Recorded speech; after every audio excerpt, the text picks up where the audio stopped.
The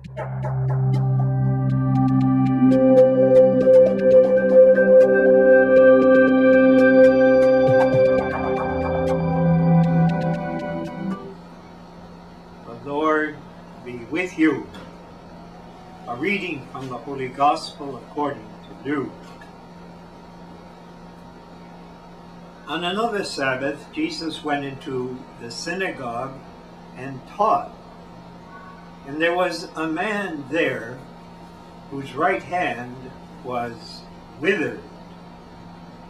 The scribes and the Pharisees watched him closely to see if he would cure on the Sabbath, so they might discover a reason to accuse him.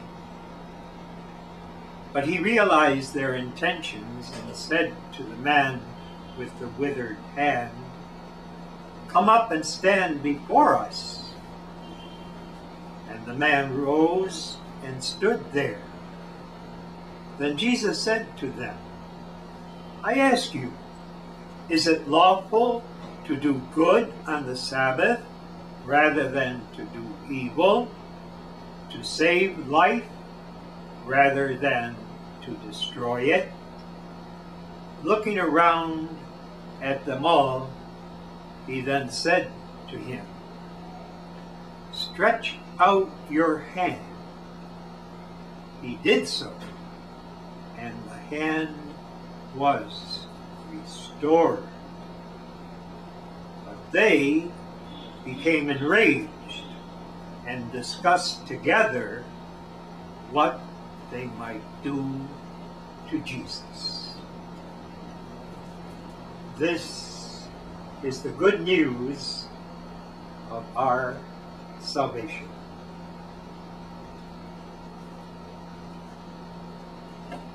This episode in Jesus' public ministry reveals to us an undercurrent that would continue and get more intense as Jesus went through his public ministry, being a prophet, powerful in word and deed.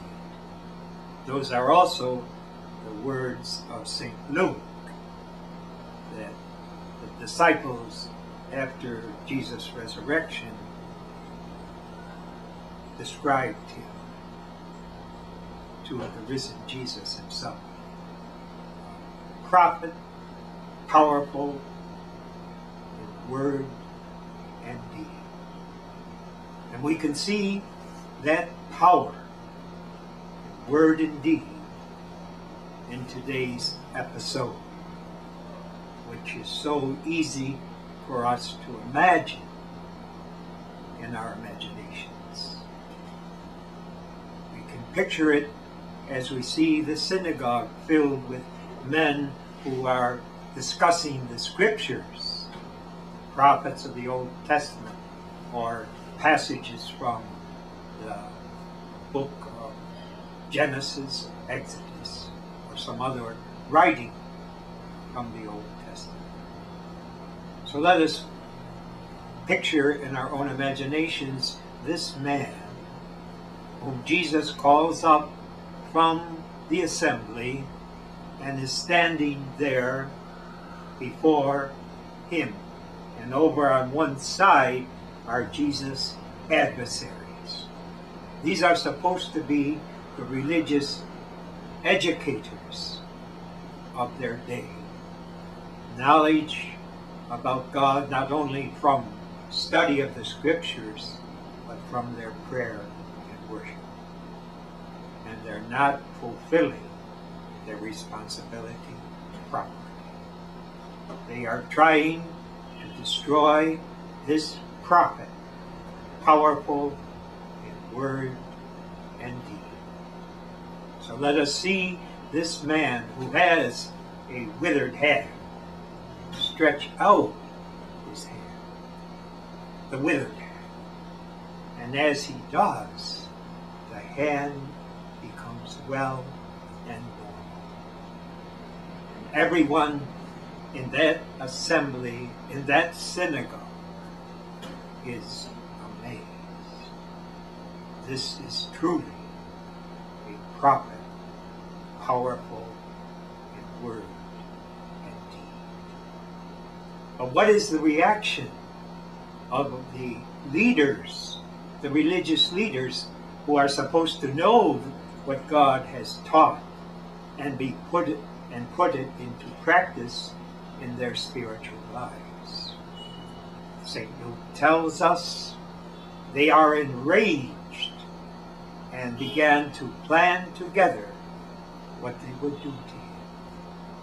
And we know that their plans eventually solidified in the plan to put Jesus to death through torture and a barbaric, savage way on the cross. But what is the real problem?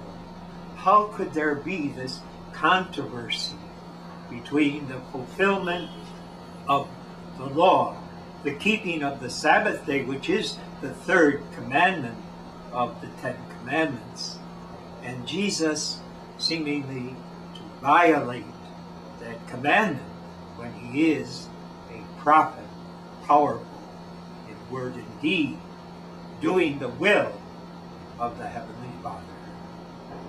The answer actually is found in the reflection of the New Testament in the first epistle of St. John. The fulfilling of the law was to do what is loving. St.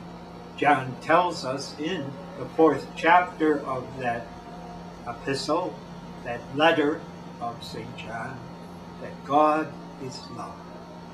And Jesus, in his public ministry, is putting into human terms the love of his Father. And curing made Jesus powerful in word to help people, to liberate, to reconcile. That is the mission that he had in this life. And we can well imagine the feelings of that man as he looked down on his hand, which was withered from birth, and sees it normal like his other hand. What was his feeling? How was he liberated? How was he filled with happiness and joy as he realized he could use both hands for the first time in his life? Jesus was here as a steward of the blessings he received from his Heavenly Father.